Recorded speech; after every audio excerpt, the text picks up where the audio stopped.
Sebelum saya menjawab pertanyaan itu, saya mengklarifikasi tadi data yang meleset. Maaf Pak Prabowo, angkanya terlalu kecil.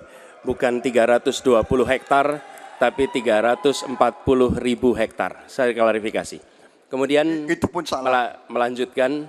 Itu pun salah. Atas apa yang perlu saya sampaikan.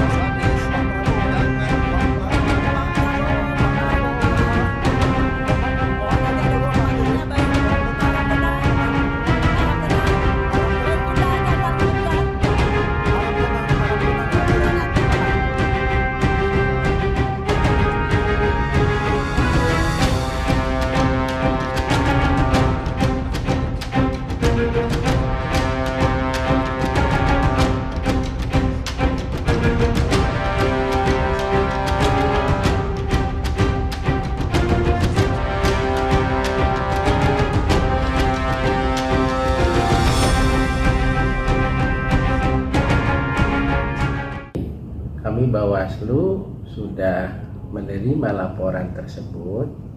Untuk selanjutnya diatur sebagaimana diatur di Perbawaslu 7 tahun 2022 tentang temuan laporan. Bawaslu mempunyai waktu 2 hari untuk melakukan kajian awal apakah laporan tersebut memenuhi ketersyaratan formil material atau tidak. Sepanjang nanti memenuhi ketersyaratan formil material, maka dilakukan klarifikasi. Jika dalam persyaratan tersebut tidak memenuhi syarat formil material, maka disampaikan kepada pelapornya terhadap status pelaporan tersebut. Kembali menyaksikan debat ketiga calon presiden pemilu tahun 2024.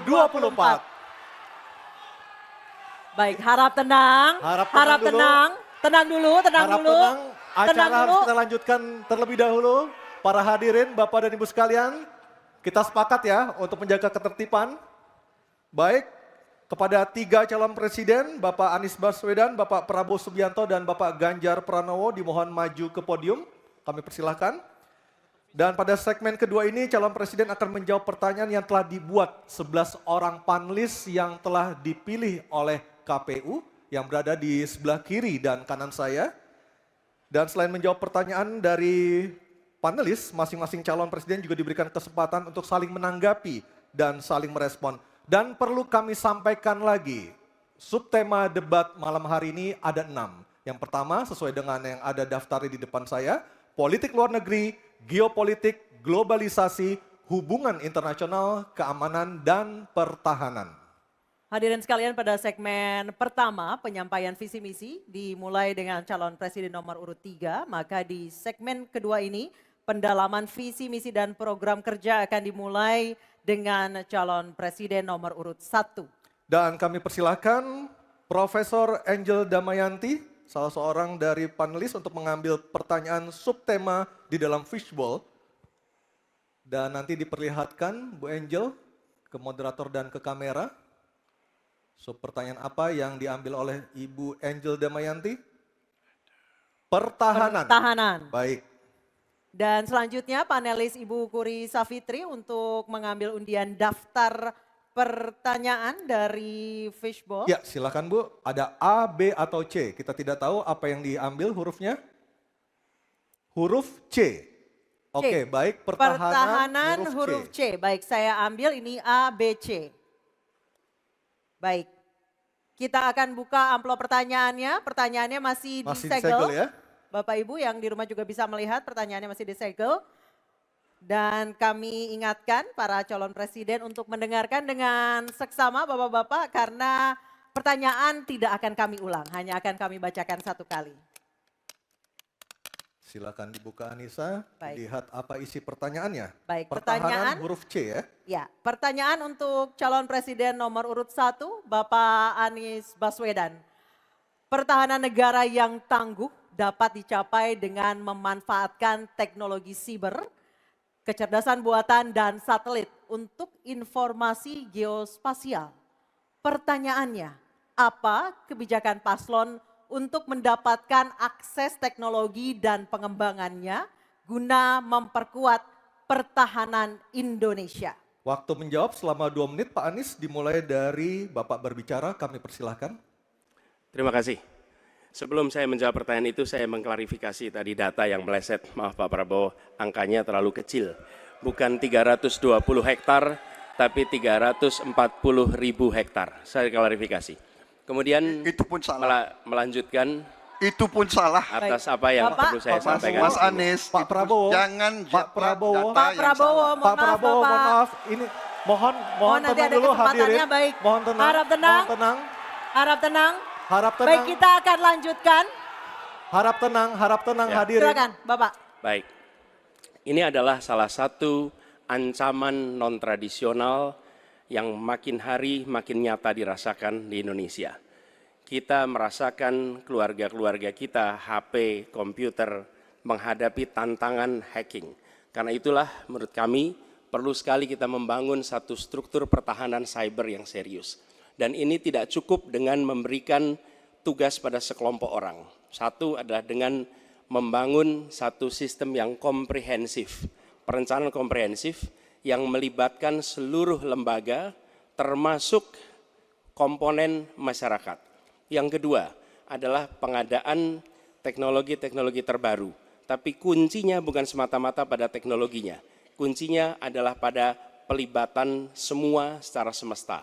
Yang ketiga, yang tidak kalah penting adalah mekanisme untuk merespon balik apabila terjadi kondisi serangan, sehingga bisa memiliki kecepatan untuk recover, kecepatan untuk kembali dalam sistem ketika terjadi serangan-serangan cyber itu. Jadi menyusun ini, satu adalah melibatkan secara komprehensif, yang kedua menggunakan teknologi terbaru, yang ketiga sistem recovery yang cepat. Terima kasih. Baik, terima kasih Pak Anies. Kami persilakan kepada calon presiden nomor urut 2, Bapak Prabowo Subianto untuk menanggapi calon presiden nomor urut 1 dengan waktu 1 menit saat Bapak berbicara akan dimulai. Silakan Pak. Ya, sekali lagi ya saya berpandangan Pak Anies juga terlalu teoritis, semuanya bagus, indah, tetapi yang nyata tentang masalah AI, cyber, teknologi tinggi dan sebagainya adalah sumber daya manusianya, awaknya. Saya begitu jadi menteri, saya membentuk 4 fakultas baru di bidang sains, teknologi, engineering, dan mathematics. Kita menyiapkan putra-putri kita terbaik untuk menguasai teknologi, untuk menguasai sains, untuk menguasai artificial intelligence, untuk menguasai cyber. Bukan barang yang kita beli, kita harus kuasai know-how-nya, kita harus kuasai sistem yang harus kita pegang. Dan menurut saya itu adalah inti daripada masalah. Tidak hanya bicara-bicara yang baik-baik saja. Waktu sudah habis Pak Prabowo. Selanjutnya calon presiden nomor urut 3 Bapak Ganjar Pranowo untuk Baik menanggapi. hadirin kami harap tenang. Hadirin kami harap tenang. Silakan Bapak Ganjar Pranowo untuk menanggapi jawaban calon presiden nomor urut 1. Waktu Anda 1 menit dimulai ketika berbicara. Yang pertama kita mesti menguatkan BSSN.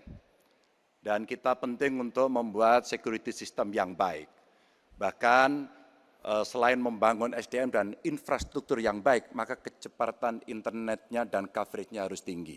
Maka kalau kita kemudian membuat satu sistem infrastruktur yang bagus, jangan dikorupsi.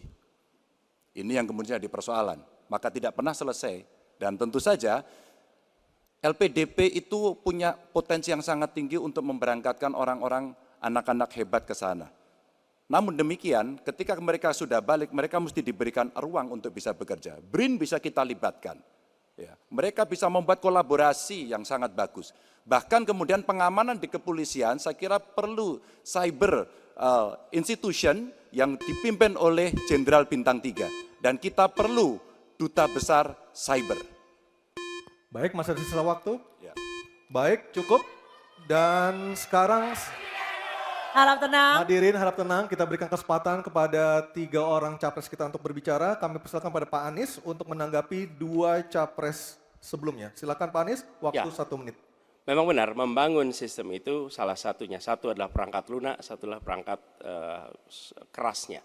Dan itu salah satunya adalah seperti disampaikan terkait dengan sumber daya manusia. Persoalannya, kalau tadi disebut ada yang teoritis, ada yang kedua tidak dilaksanakan. Jadi selama 5 tahun ini apa yang dikerjakan dalam mempertahankan sistem cyber kita? Mohon tenang. Justru di situ letak problemnya. Jadi ketika anggaran yang begitu besar dialokasikan justru bukan untuk mempertahankan yang hari ini menjadi serangan paling modern yang terjadi. Ini adalah ancaman yang paling nyata dan dirasakan di seluruh keluarga, bukan hanya di sektor pemerintahan. Karena itu menurut kami langkahnya investasi jangka panjang boleh, tapi manfaatnya itu baru dirasakan bisa 5 tahun, 10 tahun yang akan datang. Pertanyaannya hari ini dan kemarin apa? Dan itulah yang menjadi fokus kita. Segera siapkan sistemnya, segera siapkan orangnya, segera siapkan langkahnya. Baik, masih ada waktunya Bapak? Waktu Baik, habis. terima kasih. Harap tenang Bapak Ibu Harap tenang, hadirin yang ada acara di sini. masih harus kita lanjutkan. Harap tenang Kita Bapak sudah dan Ibu. dengarkan bersama-sama tadi tata tertibnya seperti apa, mohon tenang. Kita lanjutkan, selanjutnya beralih ke pertanyaan kedua untuk calon presiden nomor urut 2 Bapak Prabowo Subianto. Untuk itu kami persilahkan kepada panelis Profesor Evi Fitriani untuk mengambil pertanyaan subtema di dalam fishbowl dan diperlihatkan kepada seluruh hadirin, moderator, dan para calon.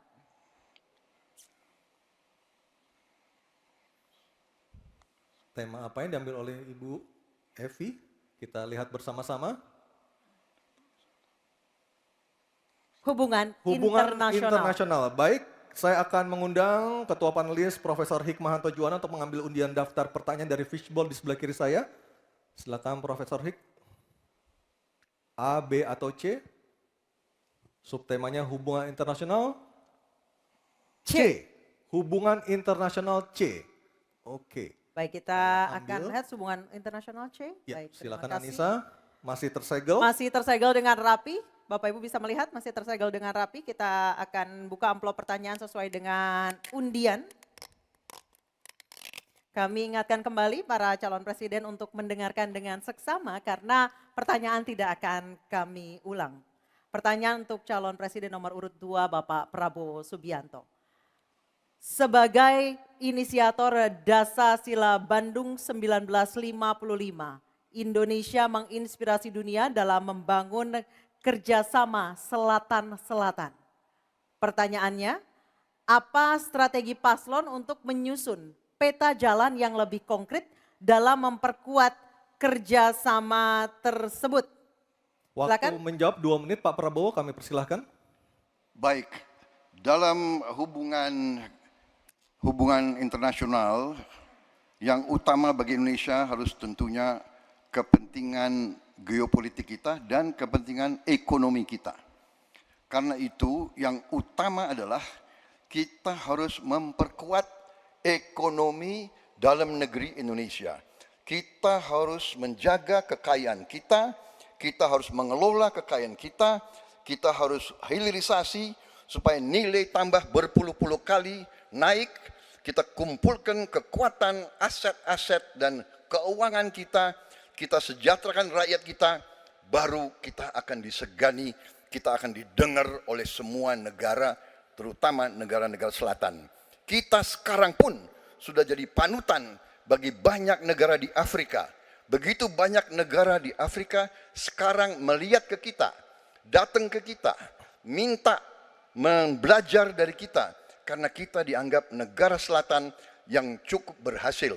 Inflasi rendah, pertumbuhan masih ada, neraca perdagangan kita bagus, surplus perdagangan mungkin 5 tahun berturut-turut, kita sekarang jadi panutan.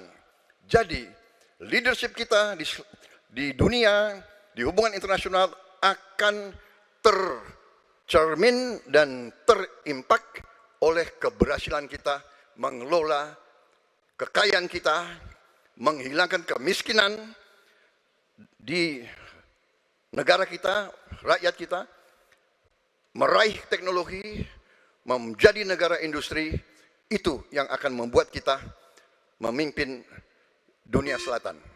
Terima kasih. Baik, terima kasih Pak Prabowo. Hadirin mohon tenang, kami persilakan kepada Pak Ganjar untuk menanggapi jawaban dari Pak Prabowo dalam waktu 1 menit dimulai saat Bapak berbicara. Kami persilakan Pak Ganjar. Selatan-selatan kita punya potensi yang hebat. kita punya sumber daya alam yang sangat bagus. Kalaulah kita mau konsentrasi saja untuk bisa menuntaskan kekuatan yang berbasis pada sumber daya alam, ambil satu saja, teknologi baterai. Maka kalaulah kemudian kita akan bekerja sama dengan selatan-selatan, nikel kita miliki. Tapi boksit, ya, kita bisa share dengan beberapa negara yang lain. Ada juga litium umpama dengan Argentina.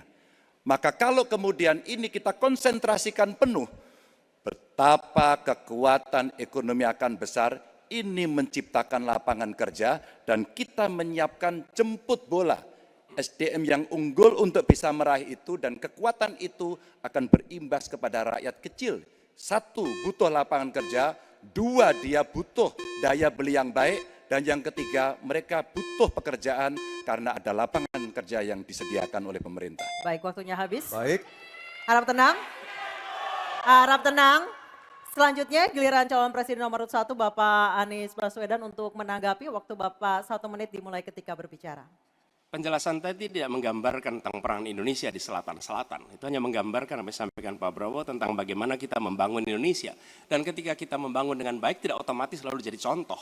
Yang harus dilakukan adalah seperti yang dilakukan ketika era Bung Karno pada waktu itu, Ali Sastroamidjojo. Apa yang dikerjakan? Merangkul semua. Membawa apa yang menjadi agenda selatan-selatan, bukan menceritakan agenda kita. Semua orang bisa baca di Google tentang apa yang kita kerjakan. Tapi kalau kita menjangkau pemimpin-pemimpin selatan-selatan dan presiden menjadi panglima diplomasi, bukan sekedar hadir di forum-forum menjadi salah satu penonton, salah satu hadirin, tapi datang ke sana membawa ini agenda selatan-selatan. Apa misalnya? Kita berhadapan dengan climate crisis, yang biaya untuk menghadapi climate crisis itu tinggi sekali. Dan ketika kita bicara dengan selatan-selatan, yuk kita bicara dengan utara. Bagaimana membiayai climate crisis sebagai satu kesatuan. Indonesia jadi pemimpin selatan-selatan. Baik. Baik, tenang. Hadirin kita harap tenang. Kembali kami berikan kesempatan kepada Bapak Prabowo untuk menyampaikan tanggapannya atas jawaban dari 2 capres sebelumnya. Kami persilakan Pak dalam waktu 1 menit. Saya kok banyak setuju dengan Pak Ganjar ya. Ya. Kalau benar masuk akal, saya setuju. Kalau ngomong ya kumaha. Ya, jadi leadership apakah negara, apakah perorangan, tapi terutama juga negara, harus dengan contoh ingarso sung tulodo. Kita mau mimpin, kita mau bawa agenda, kita mau cerita itu cerita, omon, ya. Tak bisa. Kenapa negara-negara selatan sekarang melihat ke Indonesia? Karena kita berhasil membangun ekonomi kita. Jadi tidak hanya omon, kerjanya omon saja, nggak bisa, tidak bisa. Baik. Waktu habis Ingarso Pak sung Prabowo, tulodo. waktu habis. Baik, harap tenang dulu. Kita akan beralih ke berikutnya. Baik, selanjutnya. Hadirin mohon kerjasamanya untuk tetap tertib. Mohon kerjasamanya sekali lagi. Baik, selanjutnya kita beralih ke pertanyaan untuk calon presiden nomor urut 3 Bapak Ganjar Pranowo. Untuk itu kami persilakan panelis Bapak Imade Andi Arsana untuk mengambil pertanyaan subtema di dalam fishbowl dan setelah terambil boleh langsung diperlihatkan. Ya, sudah ada 2 subtema yang kita bahas. Ini adalah yang ketiga Anissa ya dan juga pemirsa. Subtema apa yang diambil?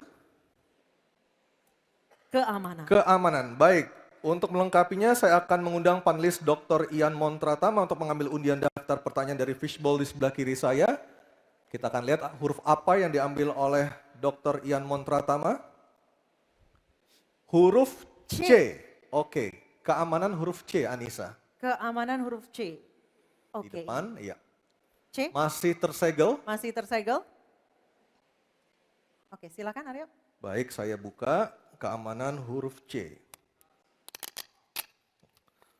Dari suara juga masih tersegel. Masih Mas, ya? tersegel dengan rapi. Baik, ini adalah pertanyaan untuk calon presiden nomor urut 3 Bapak Ganjar Pranowo.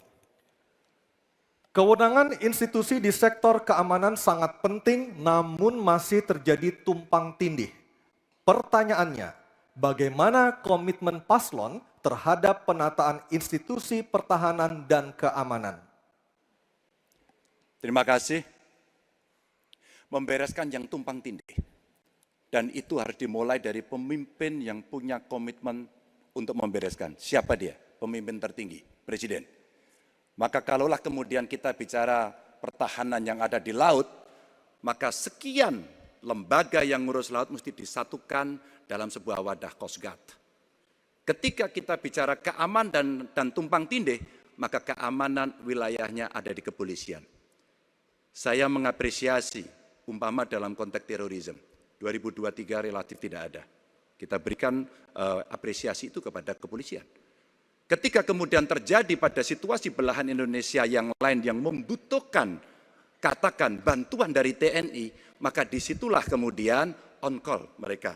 Kami butuh bantuan, maka dibantu. Tapi pada sisi yang lain, pembenahan yang tumpang tindih ini, di daerah sebenarnya juga bisa disupport agar keamanan bisa berjalan dengan baik. Siapa mereka pelaksana di daerah? Forkompimda. Kita tidak pernah membiarkan situasi negara diurus oleh pusat saja. Kita mesti mengambil inisiatif karena peran-peran sampai tingkat lokal itu ada. Bahkan tokoh masyarakat, tokoh agama mesti kita lakukan. Maka seluruh yang tumpang tindih dari sisi regulasi, satu perlu harmonisasi, dua perlu sinkronisasi. Dan pada tingkat tidak ada keputusan, maka pemimpin tertinggi harus berani mengambil keputusan itu. Sehingga tumpang tindih yang selama ini selalu saja menjadi perdebatan yang tidak ada hentinya, maka diselesaikan di meja presiden. Dan itu saya kira sikap yang paling jelas untuk membereskan persoalan ini. Apapun dalam konteks eksekutif, maka pemimpin tertinggilah yang harus mengambil keputusan. Kecuali kita mesti berbicara dengan DPR, maka kita akan duduk bersama untuk membicarakan secara regulatif. Waktunya habis. Baik, terima kasih Pak Ganjar. Ada waktunya, harap tenang. Kami persilakan kepada calon presiden nomor 1, Bapak Anies Baswedan untuk menanggapi jawaban dari Pak Ganjar dalam waktu 1 menit. Kami persilakan Pak Anies. Menurut hemat kami harus dirumuskan apa tantangan dan ancaman keamanan Indonesia di tahun-tahun ke depan. Dengan itu dirumuskan, maka kita tahu apa ancamannya. Lalu dari situ kemudian kita lihat bagaimana badan-badan yang selama ini ada diatur untuk merespon atas tantangan itu. Kalau kita hanya menata ulang tanpa memikirkan apa ancaman barunya, maka kita tidak lebih dari sekedar menyelesaikan urusan organisasi. Yang sesungguhnya dibutuhkan adalah bagaimana organisasi itu diatur untuk merespon tantangan. Jadi nomor 1 rumuskan itu. Kemudian yang kedua, yang tidak kalah penting, libatkan semua unsur yang terbiasa di dalam menyusun ancaman tantangan organisasi. Sehingga kemudian penataan organisasi badan-badan bukan semata-mata karena selera pemimpin, tapi karena merespon atas ancaman itu. Dengan begitu, penataannya akan sesuai kebutuhan. Terima kasih. Waktu 1 menit sudah habis. Baik, terima kasih. Selanjutnya giliran calon presiden nomor urut 2, Bapak Prabowo Subianto. Hadirin kami harap tenang terlebih dahulu. Ada waktunya untuk menanggapi jawaban dari Capres nomor urut 3. Waktu Bapak 1 menit dimulai ketika berbicara. Baik ya, sekali lagi saya harus mengatakan, saya kok banyak sependapat dengan Pak Ganjar. Jadi benar tumpang tindih harus diselesaikan oleh pimpinan tertinggi dan itu saya kira bisa ya. Tapi benar saya juga harus mengatakan kita harus apresiasi prestasi TNI dan prestasi Polri dalam menjaga pertahanan keamanan, dalam mengatasi berbagai peristiwa-peristiwa yang pelik. Harus kita akui, menghadapi terorisme, bom Bali, Peloso, dan sebagainya. Untuk itu, saya kira kalau saya dapat mandat, saya akan perbaiki kualitas hidup TNI, kualitas hidup Polri, memimpin supaya TNI dan Polri menjadi yang terbaik yang bisa kita bangun. Dengan keunggulan TNI dan Polri, Polri langsung di bawah Presiden, kita akan Waktunya habis, berbuat Bapak. yang baik untuk rakyat kita. Terima kasih. Selanjutnya kita kembali ke calon presiden nomor urut 3, Bapak Ganjar Pranowo untuk merespon Mohon tenang. tanggapan dari kedua capres tadi. Waktu Anda 1 menit dimulai ketika berbicara, silakan. Ketika overlap kelembagaan ditanyakan kepada saya, maka saya sudah pelajari apa yang ada. Data, kondisi sosiologis, konflik antar kelembagaan, itu bukan tiba-tiba turun dari langit. Karena kami sudah baca datanya, kami melihat prakteknya, pengalaman kami 10 tahun di DPR dan 10 tahun di gubernur, cukuplah sudah untuk membuat analisis kondisi sosiologis yang ada. Maka tidak perlu lagi kita akan mengundang lebih banyak orang untuk meneliti starting from zero. Ini starting from the end. Dan kemudian kita mesti memutuskan cepat. Maka kalaulah kemudian seluruh data itu sudah ada di kepala kita, sudah tertuliskan dengan baik, maka yang diambil adalah keputusan karena kita punya konsep untuk memutuskan itu. Kecuali kita blank dan kita tidak pernah tahu dari mana Anda akan memulai. Karena saya tahu dari mana itu memulai. Terima kasih. Baik, terima kasih Pak Ganjar. 3 capres sudah memberikan jawabannya di segmen ini. Kita akan jeda terlebih dahulu dan kita masih akan terus kembali, Anissa ya. Betul, sejumlah gagasan nanti akan kembali disampaikan oleh para calon presiden 2024 dalam jawaban dan tanggapan para calon presiden. Kita nanti usai jeda dan pemirsa tetap bersama kami di debat Ketiga calon presiden pemilu tahun 2024.